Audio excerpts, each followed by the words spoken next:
Hello and welcome to Financial Fitness, a conversation about why and so important these conversations are between women, and it's important for them to make financial fitness a priority. So, Sita, would you tell us about your Yeah. journey with, having these conversations with a group that's 50,000 strong? So the three things that I follow is one is the awareness, and the second is the knowledge, and the third is the commitment. I think these three steps is one of the main way of me putting into when I get into financial this thing I put these 3 points forward. I know as an individual content creator, how are things with you and how do you perceive the idea of financial fitness for yourself? So, being a freelancer means I do not get a fixed amount of money every month. There are good months, there are not so good months when it comes to money.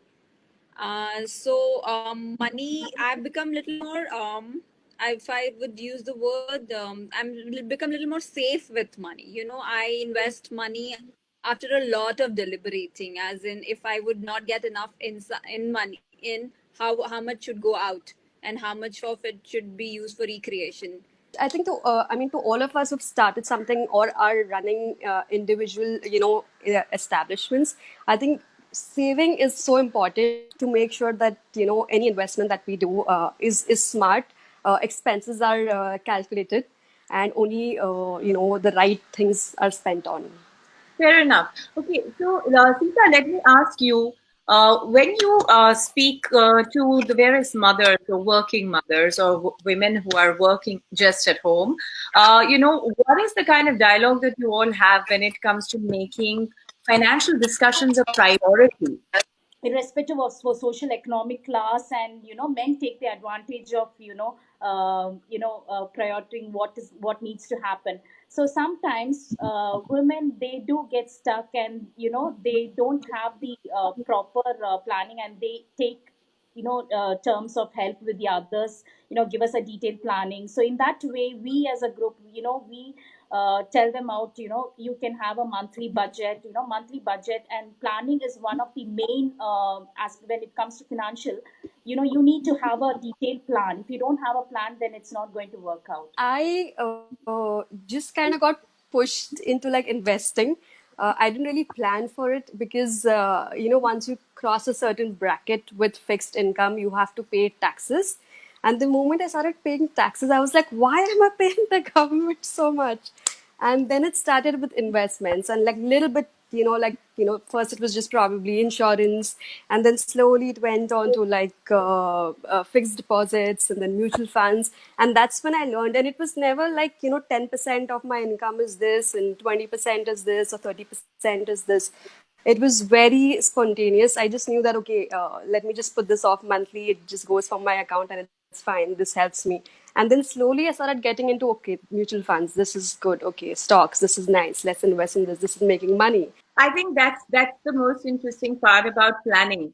That most people don't make the plan. It just turns out that they're forced into one. So I know when it happened with you. Right. So, actually, my life has been till now anything but a plan.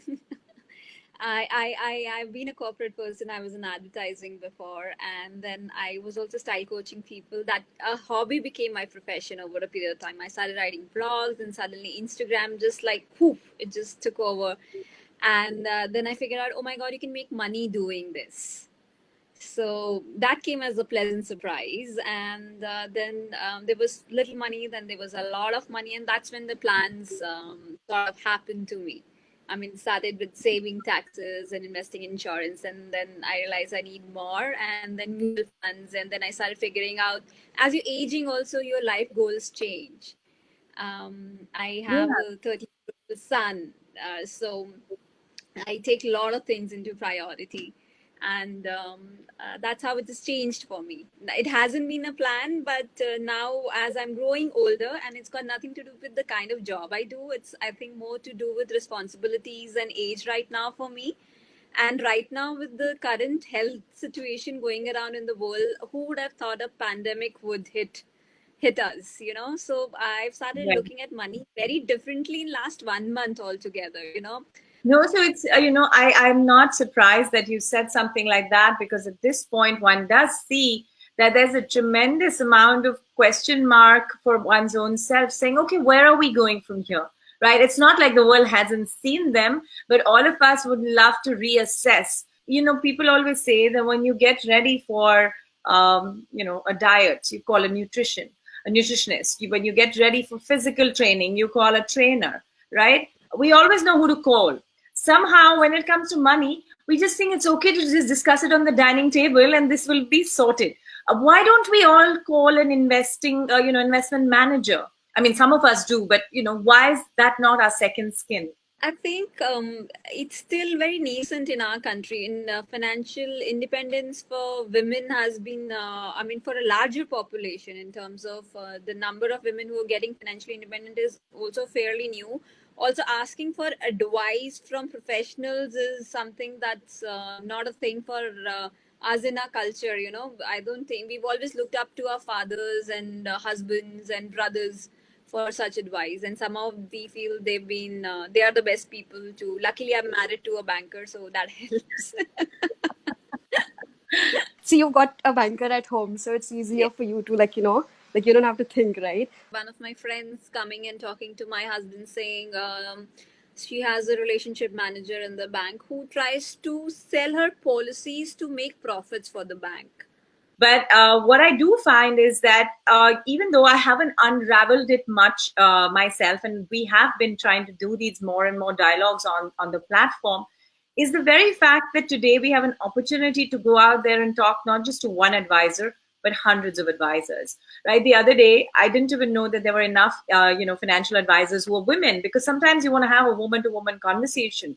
And again, that was another thing that I think I didn't go out and look for. It's one of those things, you want a brand new mobile, you go out there, you get it. It's something that we don't do with people who can manage our money or improve what we have, or improve our portfolios, and so to speak.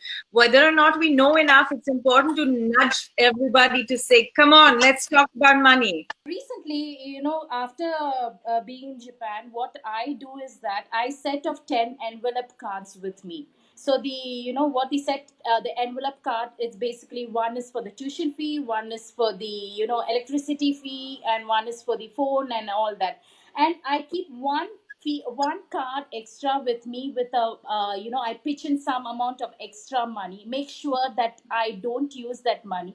At the end of the month, I see, when I calculate all the bills together, when I get extra from each bills, from the each cover, when I get extra money, I put all that money together and put it into the final cover, and that would be my savings. And I personally save that money in my case. Thank you all for joining us. I truly appreciate your being with us here on the show. Thanks very much, and have a great one. See you on the other side of this lockdown.